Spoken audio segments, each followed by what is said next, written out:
All right, let's get into this Ice Wars. I'm very interested to know about this, how this came about. I have a lot of questions about this. First of all, is there? It doesn't seem like there's any weight classes because every single person. I got my other laptop on here and I'm watching all these fights, and every single person you fight is like twice your size. Even though it says you're 6 foot 220, but like all these guys I'm seeing are like taller than you and just look wider than you, and you're just smashing all of them. So, just first of all, let's rewind it. How did this Ice Wars start for people that don't know about it, and how did you get involved?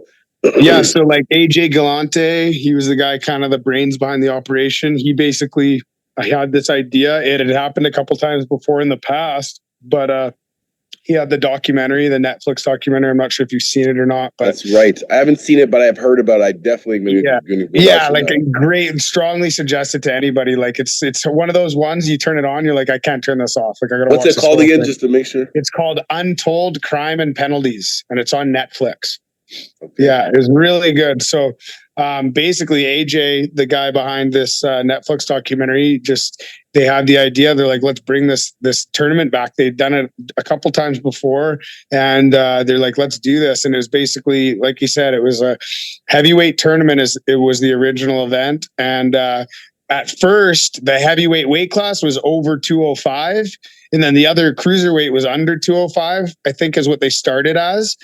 And so when I signed up, I didn't know, what I was getting into really. I was the first guy signed, so I didn't know who I was fighting or whatever. But he did AJ did warn me. He said, there's some big boys, and I just said, listen, man, I've been fighting the toughest guys in hockey for my whole career. So like size really has never been, it's just, I've always been the small guy. So whatever, like, I don't care who it is. Let's just do it. So I signed up first, and then I started seeing the other guys signing up, and I'm seeing their stats, like how big they are. And I'm like, holy shit, like I've never done this. Like these guys are big, like, so that's kind of how it started. I actually, when I first heard about it, I seen AJ make a post about it, and I was proactive. I was the one messaging him. I was sending him videos. I was sending him my hockey DB. I was like, listen, like, this is what I do. I've been waiting for this my whole life. let me show people what I can do here. Cause like, this is like I'm like a black belt in this game, so like I'm waiting to show people what I got, so that's kind of how it started and how I got my foot in the door. Nice. And can you just briefly go, you don't have to go through all the rules, but like, what is it? Is it a timed? Is it, because I noticed that you get knocked down, but you get right back up and start fighting again. So how give me some of those. So basically they're just doing the first tournament. It was tournament style. So they're crowning a king in each division. So there's going to be a champion in each division. So the way they're doing that is they're going to have a tournament for every weight class. So the original, like I said, I was in the heavyweight weight class, but everybody that I fought is now in the super heavyweight division because they've now split us up. So I basically won the super heavyweight tournament, but since I'm a heavyweight, I'm put in the heavyweight division. Wow. So the first one, it was 2 1-minute rounds. There was an 8-man tournament, and it was basically last man standing. So we had to fight 3 times in one night. Wow. 2 1-minute, all the same night? Rounds. Yeah, that was all one night. Yeah.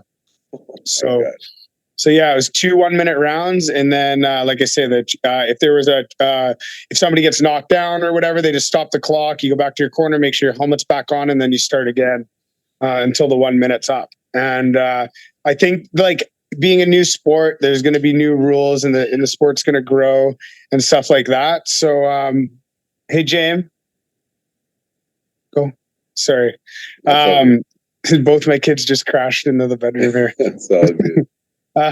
So yeah, like I think as the sport grows, there'll be like different rule changes. I think they're gonna at some point, maybe I was talking, we were talking about maybe differentiating a knockdown from a slip, but it's gonna be kind of hard. It's gonna take time to grow, but basically, yeah, like if somebody fell, we just let them get back up, regroup, and go again. So if there was a draw going in after the 2 rounds, then they were doing a 30-second icebreaker in the first tournament, which I think they ended up making a 1-minute icebreaker, which was like the overtime round. Okay. And then in the last event, I was just fighting in a championship fight, so they did 3 1-minute rounds because they're just kind of trying to play around with it and just learn, see what guys can handle, see what works and stuff like that. So for my last fight, we did. I did a catch. It wasn't even really a catch weight, but I fought one of the super heavyweights, and we did 3 1-minute rounds. So I think that's probably what they're going to do for the championship fights, or they're going to play around with it. But yeah, 2 1-minute rounds. There's like 4. I'm not sure how many judges, but there's judges, and they have a point system. I think it was a 10-9 point system, just like boxing. Yeah. And then they kind of went with the flow. Like I say, it's new, so we're all learning and stuff like that. And everybody's input counts, so we're all just trying to grow together and figure this all out. So. And this is are they traveling with this, or is this this one was in BC, but where else? Like, how often do these happen? Yeah, so actually the first 2 events were in Edmonton, Alberta. So we did them just because it was a good venue and stuff like that. That was where we were able to get our sanctioning body to do it and stuff like that. So as far as I know, they're going to be traveling. I think the next event could be in the States. I'm not sure. I haven't been told. Like, we don't really know yet. But hopefully the next event will be coming up soon. And yeah, like it'll be, they want to do it all over. Like I know they've talked about Europe and the US and the name Ice Wars International. They have intentions of being all over and traveling around with it and just really spreading the sport. I think the reason they just did it in the first venue, they did it there twice just because everybody kind of knew the venue, and it was easy to do it in the same place again, and trying to sharpen the knife, sharpen the sword in the one place before they started moving it around. So yeah. That is cool, man. If if the next one, if there's anyone in Ontario, I'll definitely attend. Is there any way to watch these online too? I'm assuming. Yeah, so I think they're gonna be a little bit. There's gonna be more these next fights. There's gonna be a lot more ways to see them on pay-per-view. I think they're gonna try and get on all sorts of streaming services. But for right now, it's on Fight TV. It's like an app. You can either download it on your TV or download it on your phone. It's like the Fight app, FITE. And they have they stream them on there. Yeah, so it's same place you can go see Bare Knuckle and stuff like that, and all those other promotions. So nice.